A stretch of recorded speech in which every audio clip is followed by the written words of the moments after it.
having like something big happening and then having someone react to it like I would or like a regular person would, having like a very clear emotion in like the very first page, in like the first few panels, someone distraught or someone happy, someone excited or fearful, and there's clearly something huge going on, which you will find out soon, like if you keep flipping the pages. So I think that's how I start with the visuals, and then the rest is all years of graphic design training, which has corrupted my mind. But it just voices really just speak to me, and then the rest is like. I think after trying to draw so many black men for 6.5 years and doing 1,001 drawings, my comics are doing the same work. So I'm trying to represent the different types of people in my world. But the comics, of course, they're not always fictional people when I'm doing autobiographical work, but I do change names and appearances. Sometimes I change ethnicities, especially if I'm writing about people I've dated in college. So I, when I did a comic about the a Black Pride Cookout hanky code in space, for the different codes on the cards that people were looking through, I wanted to kind of capture different kinds of black queer people. And so I just started thinking, okay, the kind of hippie girl and the queen who's dressed like a Southern belle. So I'm always, that really motivates me in coming up with comic characters, trying to say, okay, what are the different kinds of people I've encountered? I'm doing a comic now about a bunch of butch lesbians who are conjuring to kind of change the effect of their favorite sports team, and using magic to do that, for better or worse. And so I'm thinking about when I used to go out dancing in Detroit when I was in grad school, what were the different kinds of women we would see out there, and think, wow, that she could probably beat me up. And so trying to bring that so that people look at that and say, oh yeah, I know her, Yeah. It's okay to keep real people real names. They don't know. They won't know. I've killed a bunch of people that they don't know they're in the phone. Oh, workers and. Oh no. Read that. They don't know that in there. You've all kind of talked about how you put personal things inside of your work, whether celebrating or maybe a cathartic feeling in the scene. We'll call it that. So, do you have advice for people who may be afraid to put the personal thing inside of, something that will outlast you, this physical medium? Do you have any advice for people who may be afraid to take that step to take that personal story and actually create something people can see? And I'll say a little bit on that, because I'm one of those folks, I never could, since elementary school, I haven't ever been able to sustain a journal. Writing about myself, I just get bored about day 2. And then all of a sudden I started doing comics and wanted to tell these stories. So I'm also a very circumspect person. I never really do very many Instagram posts about my feelings or anything. And so You're not crying on Instagram? I'm going to start though. Probably get some more followers. Probably. You gotta not cry, ugly cry. Then they'll have the old crying person. Hashtag old crying person. And so I do enjoy kind of telling stories about myself. And gender stories, that's the biggest vulnerability I've put out for a series of comics called Gender Studies. Because everything seems kind of funny to me, even the sad things I kind of put in a humorous light. I think that is a way of maybe protecting myself, but also letting people who read it know that I'm A-okay. And so I would say tell those stories. People want to read them. And it doesn't mean the same thing to the people who are reading it that it does to you. So if you tell it, people are just reading it as content, they're going to be inspired by it, they're going to be interested. They're not going to actually think so much about you, they're going to think about the the context and the character of the story who might be you, but that's not really you who's doing the story. Yeah, they're gonna relate it to themselves. Yeah. Yeah. And so I would say, go for it, and if you are concerned about, other people who are in the story, do what I do. I make them look different, I give them different names, different ethnicities, and sometimes I hope that if they read it, they can recognize themselves and know, oh, this person's preserving my anonymity. Yeah.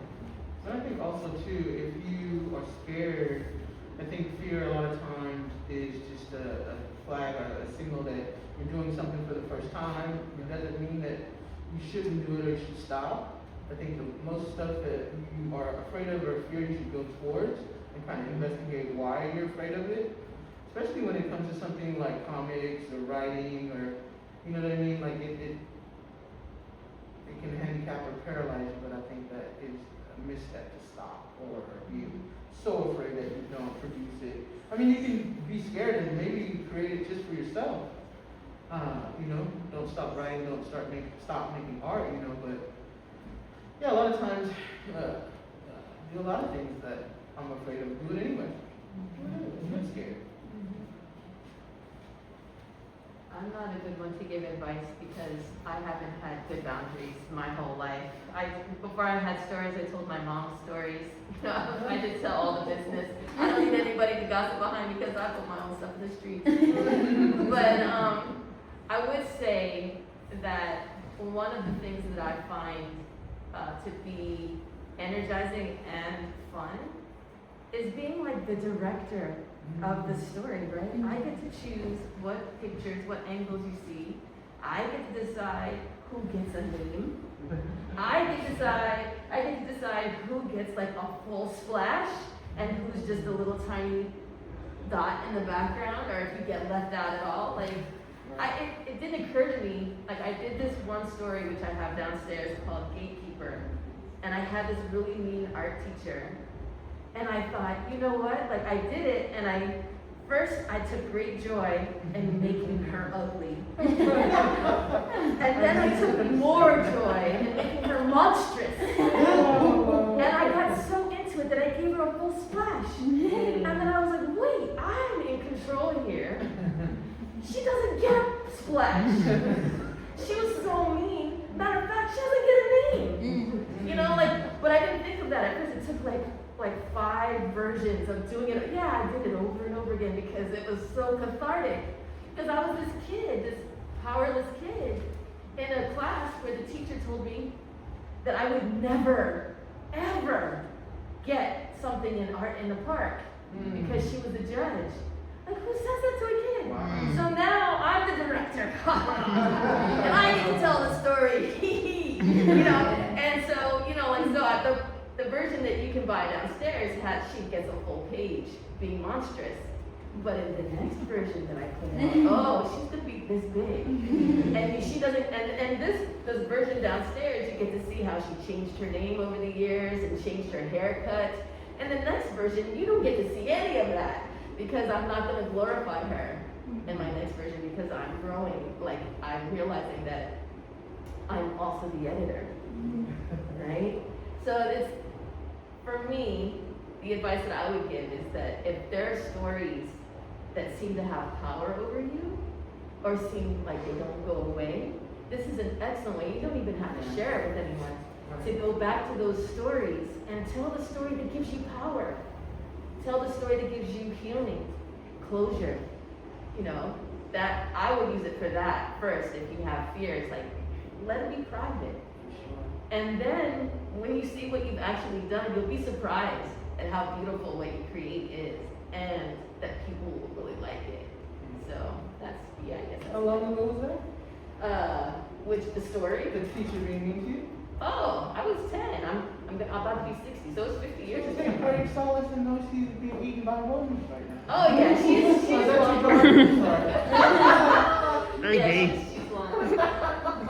Yeah. She's long gone. She's really monstrous now. You should draw her baby. Oh, that would be interesting. I can do that. Oh no. I volunteer too. We were dating. I had a lot for you. A collab, comic book. Right. Y'all are decomposing. Because this is Oakland Creates, and because I was born and raised in Oakland, Bucktown to be exact, on the east side of the lake. I have to ask, living in the Bay Area, and I'm not sure where everyone is, if they're in Oakland, or if Oakland has been like kind of a place that could be like a totem to you. Like, has living in this environment, how has it affected your artistry?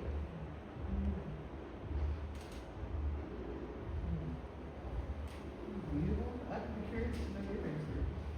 Sure. I was gonna ask who's been here the longest. I think I've been here Since '97. Oh, yeah, that's when I was born. Oh, yeah. I was born here, but I was raised in New York, so that doesn't count. I came to '99. So I've barely like been here for 3 years because I came here for school. I feel like there's no other way to describe it than there's something in the air in Oakland. Like I just don't feel it in the same way when I go to other places. Like I just feel like I have to create something is like compelling me to create stuff. Everywhere you go, there's like literally everywhere. Trash cans, like sidewalks, there's art everywhere. People are like not quiet, they're very vocal. They have opinions and are afraid to share them. And I think just that energy is truly like inspiring for me. And I was not going to do a lot of stories that I had planned for years, but I came here, I saw this kind of stuff, and I was like, oh, I have to say these things out loud. I guess as the person who's, well, you are returning. I'm returning, and that is why I do my art. I don't know how much time I have left. This is like full circle for me. Wow. Yeah. Yeah, Oakland's been incredibly inspiring. You know, just before Oakland, I'm from Long Island, New York, and you know, born in the South, raised on Long Island, college in New England. I never thought I came out here because academia makes you know where the jobs are. So that's how I got out here now. Immediately before here, I lived in Eugene, Oregon for 4 years, teaching at the University of Oregon. And so the first thing that inspired me was coming here and actually seeing people of color, which I hadn't seen for 4 years. And just, you know, I love New York. It's probably one of my favorite cities for sure. But what I love about the Bay Area, and Oakland in particular, is there's an openness to bringing in more people.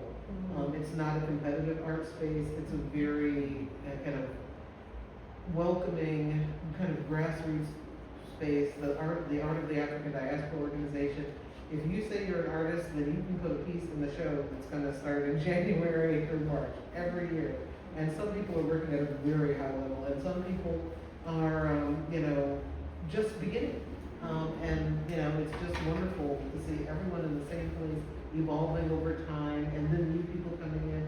And that has been incredibly inspiring to me, just feeling like I can just walk in as I used to be an English professor, walk in as an English professor, and people will not question me and say, well, you're an artist. Well, come on, this is an art space. So that has really been what Oakland has been for me as an artist. Yeah, I think energetically Oakland has a very specific vibe, right?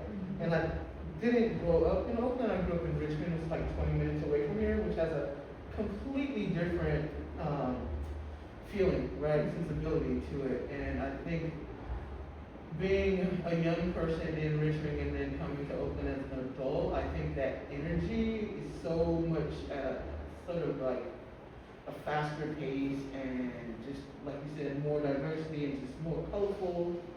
I think in terms of Richmond being very traditionally black, because it was 70% black when I lived in Richmond, and then coming to Oakland as an adult where at this time it's maybe 50% black. The numbers have decreased since, but you still have that black first, people of color forward, energy here, and a lot of grassroots and creative people that are making stuff happen for themselves here. And I think that really informed my work, especially in terms of being self-published and self-starting. Well, obviously, because it Oakland Creates on my own. But it gives you the impetus, it gives you that push to do that. And I think there are other places where you just aren't, it's not gonna be as easy. If you wanna make it happen, you can make it happen, and you find other people that, wanna support you. So I think my work, even people supporting and encouraging my work too, I feel like Oakland is a good place for that. Just to take it back to your all's work, we do have a presentation that includes a lot of all these artists' work. We did an artist preview night at the Berkeley Public Library office in the South Branch a week ago. And we had a great recording of the artists reading their work. They were all very animated about it. I just love that. Today, just because of time, I think we can put up some of the slides and let you all see it. I'll let the artists speak on what they want to about the slides. I know the bios are in here. Did we start? Now they can shoot it up. Okay. Is this like ridiculously out of order? It is, it's like it. Okay. Sorry about that, but if there's a scene you'd like me to stop and you'd like to give us some more context to it, I'd love to. I'm so sorry that it's out of order. But these graphics are just so amazing. I'm just like in awe just even looking at this film frame.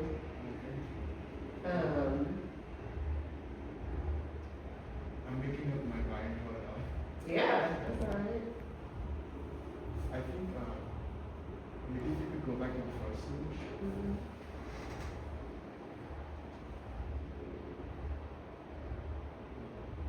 This one. So this is my interpretation of heaven. Doesn't it look cheerful? No, but jokes aside, I feel like from like a craft technical perspective, I feel like this project has taught me a lot about incorporating space, which I was very weak at before I started making merch. Because like we're talking about Oakland, and if you want to extend that into anything else, like how do you represent the space or like the energy or like the voices of people? And my characters seem to exist like in a vacuum, mostly because I used to do the talking heads thing, or I used to just draw hands, because I like drawing hands, but people would be like, well, where are they though? Are they like, it's very, I can't really make out what they're doing. So doing stuff like this, I feel like has helped me improve in that sense. And I also feel like if I use this kind of imagery, I think it's a little more universal, although I would like to have something that looks, I don't know how to describe it, but like overtly Indian or South Asian, but I do not understand myself. So I feel like when I do stuff like this, people, it's a little bit accessible because people are like, oh, this kind of looks like it's very hellish, or it looks kind of vaguely evil, or those are my thoughts. I don't really have anything else to say about it. Thank you all for bearing with the out of order tech difficulties. Trying to get things down to the size that work in this room. It looks like we have Dimitri was the one next. Yeah, so this is the one that I went back and redid, where I am more conscious of my surroundings, and allowing my viewer to see where I'm at and where my characters are. And yeah, so I guess we could